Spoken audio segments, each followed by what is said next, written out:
So, guys, you thought Russiagate was done, right? Remember 2016 and Russiagate, how a bunch of us called it and said it was complete and total bullshit. And we were arguing with all the shit libs. That was the beginning of the arguments with some of the old Bernie supporters who swallowed that whole thing, right? Do you remember that, Pasta? Did And they they? were like, Did "Oh they yes, but the Russians." yeah, Yeah. I remember. Um.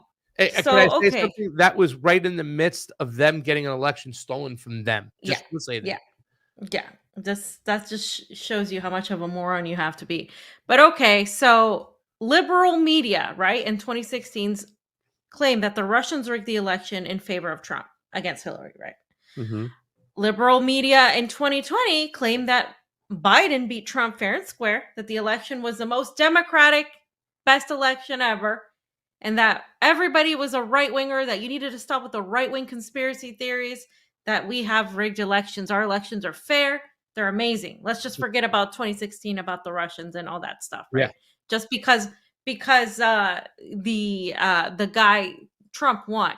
But now that they decided things were decided in their favor, their elections were great. And now it's 2022. We're 2 years away, less than 2 years away from 2024, right? A new presidential election. Well, now the New York Times, of course, the adjacent CIA propaganda newspaper, right, wrote this. They said Russia reactivates its trolls and bots ahead of Tuesday's midterms. Russia just pressed a button. Vladimir Putin just called me up and said, "Hey, we're reactivating our trolls. We're sending them all to DC." And everybody's like, "All right, send your trolls, your Jesus memes to DC." Researchers have identified a series of Russian information operations to influence American elections and perhaps erode support for Ukraine. Where are they So not getting this only from? What? How do you so not have to prove it, fam? Why do they have to say like, okay, first of all, the last time they found out that there were people making memes, it wasn't the Russian state. It was a company that was trying to get people like, it wasn't the Russians. They shouldn't be able to say that the Russians. You know what I'm saying? They yeah, could say a Russian internet company or whatever. How are they allowed to lie like this? because fam, they're the New York Times. They don't get labeled NATO state affiliated media. They just do what they do, right? I get labeled. So because the New York Times has a paywall on top of everything, I put the New York news.yahoo.com article. So because they point out a couple things. Yes. So they talk about Gab, right? You know who's on Gab? RT's on Gab. RT, they're on Gab, we're on Odyssey, we're on Rumble. You know why? Well, because we've been banned pretty much everywhere, right? We've been censored everywhere. So they're saying there's this user on Gab who identifies as Nora Burka, who resurfaced in August after a year-long silence on the social media platform, reposting a handful of messages with sharply conservative political themes before writing a stream of original vitriol. The post mostly denigrated President Joe Biden and it's at the very top, and other prominent, Democrats, sometimes obscenely. And they also lamented the use of taxpayer dollars. It's to support Ukraine in its war against invading Russian forces, depicting Ukraine's president as a caricature straight out of Russian propaganda. Okay, so this account was previously linked to the same secretive Russian agency that interfered in the 2016 presidential election and again in 2020. The Internet Research Agency in St. Petersburg, according to the cybersecurity group Recorded Future. It is part of what the group and other researchers have identified as a new, though more narrowly targeted Russian effort ahead of Tuesday's midterm elections. The goal, as before, is to stoke anger among conservative voters and to undermine trust in the American electoral system. This time, it also appears intended to undermine the Biden administration's extensive military assistance to Ukraine. So do you see what they're doing? Do you see? Yeah. I mean, they're trying to make it believe, they're trying to draw the link between conservatives who are concerned about the fugazi, messed up, fucked up election system we have to Russian misinformation. And this is what I have to say to that. It's bigger than that. It's even bigger than that. It's not just they're trying to put the conservatives into Russian misinformation.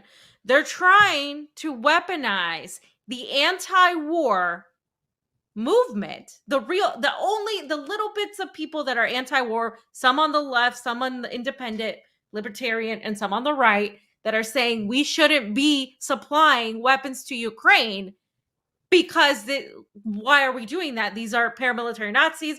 Zelensky is a puppet. We should be looking at this other side. You're just spewing all this like NATO propaganda. All of us who are on that line of thinking, they're saying that we are promoting Russian propaganda by being anti-war, by calling out these politicians. That is it is so dangerous. It is so dangerous because now being anti-war is evil. Being anti-war means you're a right-winger and that you're pushing conspiracy theories about the election.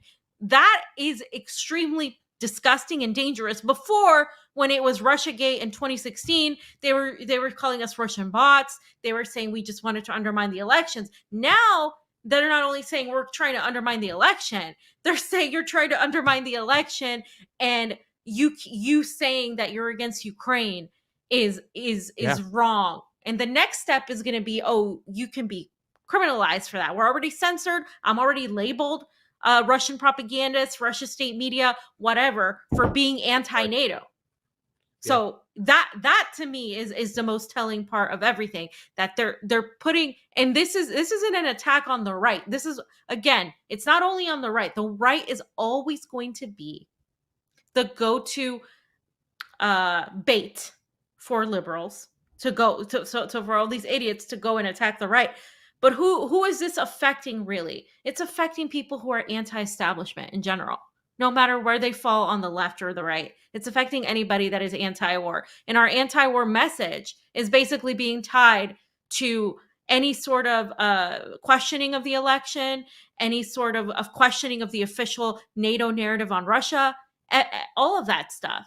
And that is something that is the most undemocratic thing you could possibly do. It's, while they're spewing about democracy, they're literally saying that if you question anything in our narrative, and if you don't vote Democrat, we're going to make it impossible for you. We are going to label you. We're going to censor you. We're going to malign you. And you're basically, you being anti-war and anti-nuclear war, not wanting to die in nuclear destruction, means that you are a Russian asset Putin propagandist. And that's where they're going with that. And that's why the New York Times put it out. I kind of felt that way when they did that with the whole Korea thing. That was like, I was like, wow, you guys don't give a shit. Remember when that happened, when Donald Trump was going to go see Kim Jong-un, and everybody was like, oh my God, you're just a Russian bot. How can you do this? You know what I'm saying? How can you, he's a, for being pro peace. Like, okay, listen, like, American president should have visited North Korea a long time ago for what happened. Over 1 million Koreans were killed in that conflict. And we still have that propped up South Korea border. And there's families in Korea who haven't seen each other since the war, and they want to be united. They want to see that stuff. And that's why you saw Kim Jong-un meet with Moon Jae-in and that whole thing on the border. Mm-hmm. But when DNC or establishment friendly folk were demonizing Trump for doing that, like, oh, how can we go talk to our enemies? That's when I first saw this type of behavior, and it's continued right here, fam. Your enemy is not in Russia. Go down, man, but at home. It's true. Let me see if we can get it all on the screen. I'm sorry, make it better. There we go. And this is true, right? Because they're trying to turn the same way they try to turn you against your neighbor here domestically, right?